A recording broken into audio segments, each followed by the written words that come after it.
विदर्भात भाजपचा पुरता सुपडा साफ झाला।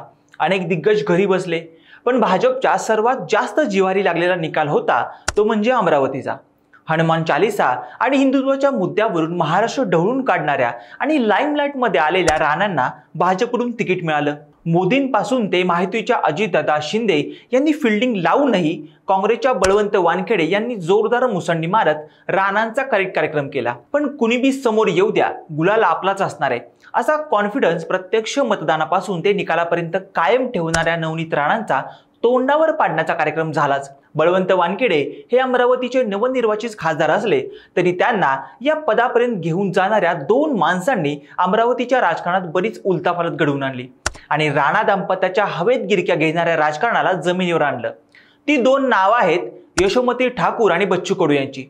भाजपच्या स्टार खासदार नवनीत राणा यांना पाडण्यासाठी यशोमती ठाकूर आणि बच्चू कडू यांनी कसं जंगजंग पछाडलं होतं। ठाकूर आणि कडू या जोडगोळीने मिळून राणा दाम्पत्याच्या राजकारणाचे कसे पंख छाटलेत त्याचीच ही इन्स्टा स्टोरी।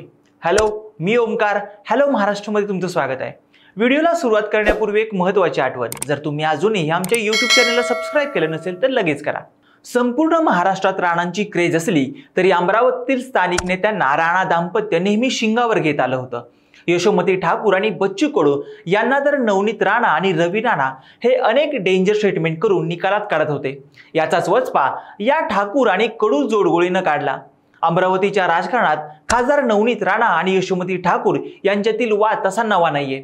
निवडणुकीनंतर नवनीत राणा या भाजपमध्ये जातील असा संशय यशोमती ठाकूर यांना सुरुवातीपासूनच होता।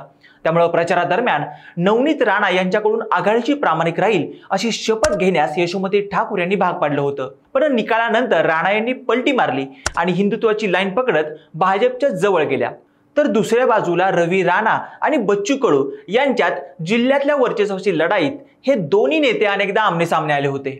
पण भाजपने भली मोठी ताकद आणि प्रचार यंत्रणा पाठीशी लावूनही नवनीत राणा यांच्या राजकारणाचं विमान जमिनीवर आदळलं आणि याला पहिलं कारण ठरलं ते म्हणजे यशोमती ठाकूर यांनी जमवून आणलेलं बेरजेचं राजकारण। 2019ला ज्या नवनीत राणा यांच्यासाठी यशोमती ठाकूर यांनी फिल्डिंग लावली होती त्याच राणांनी दिलेला शब्द मोडल्यामुळे यशोमती ठाकूर यांनी बळवंत वानखेडे यांच्या पाठीशी संपूर्ण प्रचार यंत्रणा लावली।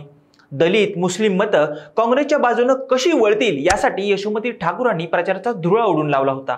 राणा दाम्पत्याच्या एक कलमी राजकारणामुळे दुखावलेल्या स्थानिक नेत्यांची मोड बांधून त्यांनी राणांच्या विरोधात पॉलिटिक्समध्ये ऍक्टिव्ह करण्यात मोठा वाटा यशोमती ठाकूरांचा राहिला होता। स्थानिक जातीय समीकरण ध्यानात घेऊन निर्णायक ठरणाऱ्या समाजाच्या नेतृत्वाला भेटून ही सगळी एकगट्टा मतं बळवंत वानखेडेंच्या पाठीशी कशी राहतील यासाठी यशोमती ठाकूर यांनी बरीच ताकद लावली होती।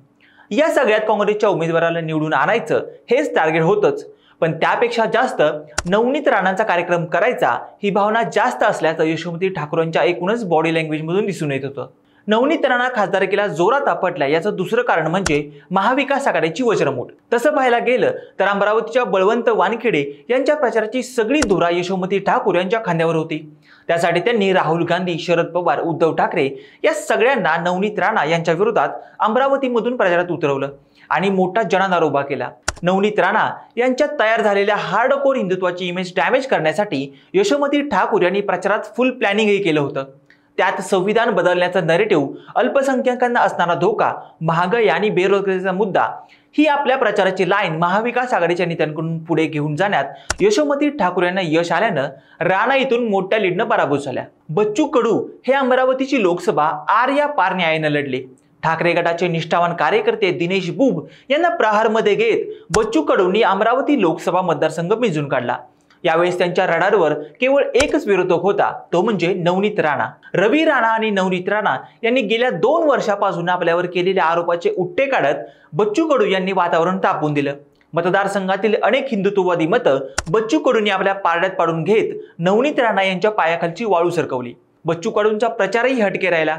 त्यांनी सभांचा एकामागून एक सपाटा लावलाच, पण त्यासोबतच सोशल मीडियावर ऍक्टिव्ह ठेवून नवनीत राणा यांना जास्तीत जास्त डॅमेज कसं करता येईल यासाठी मोर्चेबांधणी केली। निकालात राणा जिंकू नयेत म्हणून त्यांनी आपल्या संघटनेची मतं शेवटच्या काही क्षणात काँग्रेसच्या पारड्यात टाकण्याची खेळी बच्चू कडूंनी खेळल्याची मतदारसंघात बरीच चर्चा सुरू आहे। एकूणच मतांची आकडेवारी बघितली तर दिनेश बुब यांनी खाल्लेल्या मतांमुळे आज नवनीत राणा या खासदार नाहीयेत हे वेगळ्या भाषेत सांगायला नको। थोडक्यात काय, नवनीत राणा आणि रवी राणा यांनी स्थानिक समीकरणं लाईटली घेऊन भाजपच्या फोर्सवर आपण आरामात निवडून येऊ असा गैरसमज करून घेतला होता आणि याच गैरसमजाला अमरावतीतून यशोमती ठाकूर आणि बच्चू कडू यांनी सुरुंग लावलाय। त्यामुळे लोकसभेला झालेल्या या पराभवामुळे आता राणा दाम्पत्याच्या राजकारणाचा सूर्य अमरावतीच्या राजकारणातून मावळला आहे का? नवनीत राणा यांची हवा असतानाही निकालात त्याचा फुसका बारा नेमका का निघाला?